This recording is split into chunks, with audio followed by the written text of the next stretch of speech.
athletes of all ages together in the wilds of Alaska in pursuit of a single quest, finding the finish line.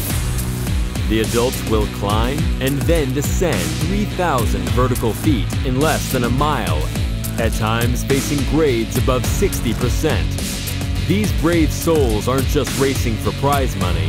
There isn't any. They run for pride, displayed as scrapes and bruises. And they run for bragging rights and the privilege to say they finish a race only a few hundred people a year get to attempt. Live from Seward, Alaska, it's the Women's Mount Marathon Race. Live on KTVA, GCI, Channel 907, and KTVA.com. She's a favorite there. But we're underway. There go the ladies and the final leg of 2018 Mount Marathon. If you take the cliffs, you get to run longer. And you already see the heat beginning to affect that second runner as she pulled off her outer layer. If you take the routes, the woman that went in earlier is because she didn't have to chase anybody. She didn't have to deal with anybody. Right there you got Julianne Dickerson and Christy Marvin hitting the mountain together. They're going to make this a heck of a race. It could be extremely close. Any one of those five is certainly capable of taking this today if they're handling the heat well.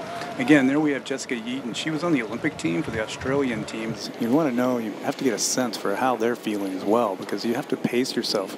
And if somebody else is just having a great performance and you feel like they're gaining on you, you've got to have the determination to hold them off. At the same time, you got to be monitoring your own internal energy levels as well. And if you've got a lead, you want to be able to maintain it or perhaps even increase it. And you want to see if the woman behind you is going to respond. That's Jessica Yeaton coming up behind her, number 13. Again, the woman we mentioned earlier is an Australian Olympian and the companion of David Norris, who's just, she also got herself into this race today by winning the Bird Ridge race a couple of weeks ago, where she defeated defending champion Christy Marvin, and she's having an excellent start to this as well. We anticipated that these two would probably go out first. They're both rookies on the race, but they're both known for their climbing ability, and I think they both felt like, just as Norris did earlier today, that they're Najeeby Quinn coming into our picture now, but both of the leaders, just like David Norris did earlier, they're wanting, because they're relative newcomers to the mountain, they'd rather focus on their aerobic ability and see if they can't build up a gap to the top. Here she comes, really charging up the hill here. Yeah, she is. Again, she's just a powerful climber. At Government Peak, she had an excellent performance earlier this year, and with a very, very similar stride. That's just how she likes to move. It's all power with her. You see her getting up and doing a little trot there on the one of those little switchbacks where it's not quite as steep. Rosie tends to maintain her stride. She doesn't change and mix it up a whole lot. But they are definitely separating themselves from the rest of the pack. At this point, it looks like a two-woman race.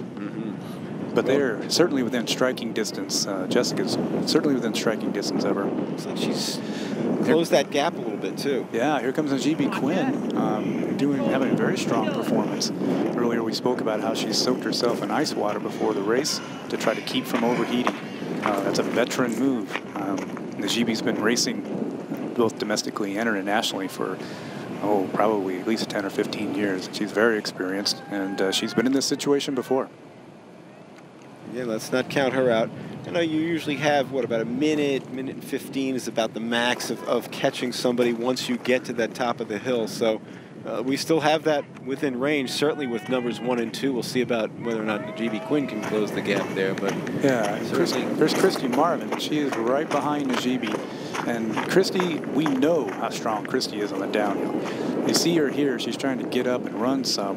And, each person has their own sense of stride. And what she's got to be monitoring is how hot she's getting. Each time she puts on one of these little bursts, you see Denali trying to match her on this particular pitch because it's not so steep. They're trying to get up on their toes, stand more upright, give their lower backs a break, stretch out their lungs before they have to drop back down on the next steep pitch and resume more of a power hiking sort of attitude. So here comes Rosie. She's crested the top. She's heading for the rock. with a very sizable lead, and she just looks good. She's moving great. Again, the one question mark is we don't have any idea how well she handles the technical downhill. So that remains to be seen. Oh, just gotta make sure you cross that mat, or else your chip isn't going to activate.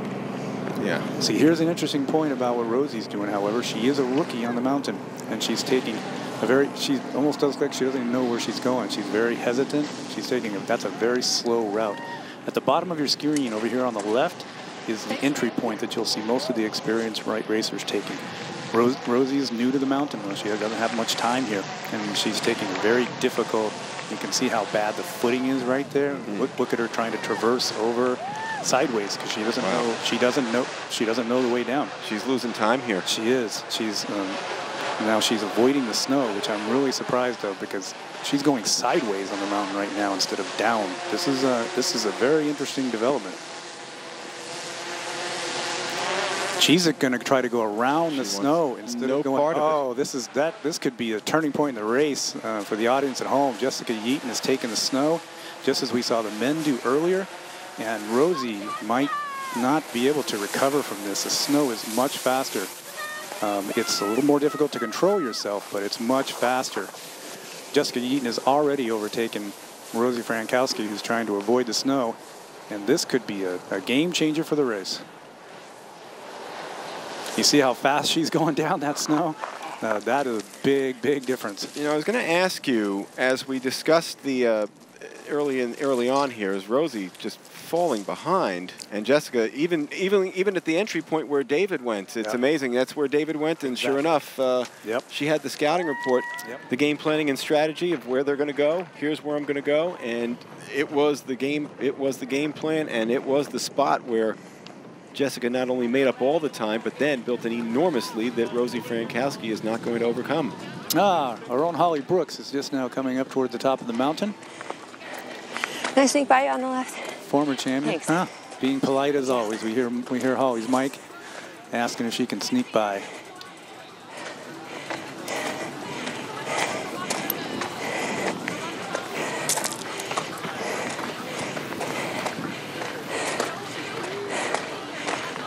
Former champion here in the mountain and a recent mother of two.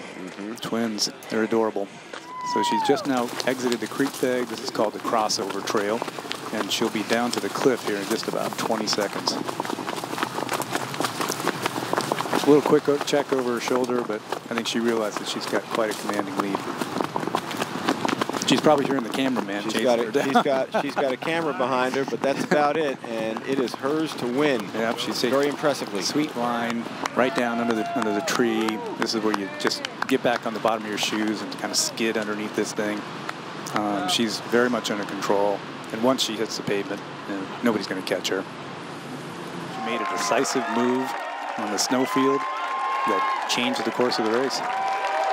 So Jessica Yeaton is going to do it. She is going to take Mount Marathon 2018 on the women's side.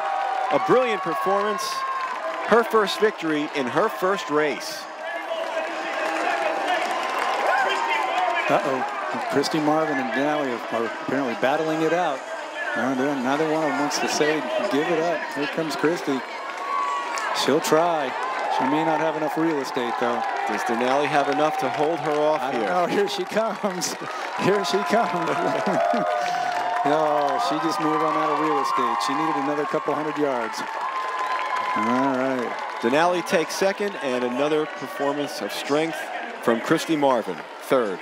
We see Rosie Frankowski with a pretty good lead. Yeah. She goes on the other side of the snow. You take the snow. Did you see that, and what did you think about that?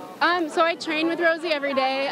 We ski for APU together, so I kind of know her as an athlete, and I know she's awesome on the up, but she was not stoked about the downhill, so she, going into it, was kind of like, I'm going to take this route, you know, and take my time down. So I didn't really think much of it, but I knew she was going to be a little more tentative going into it.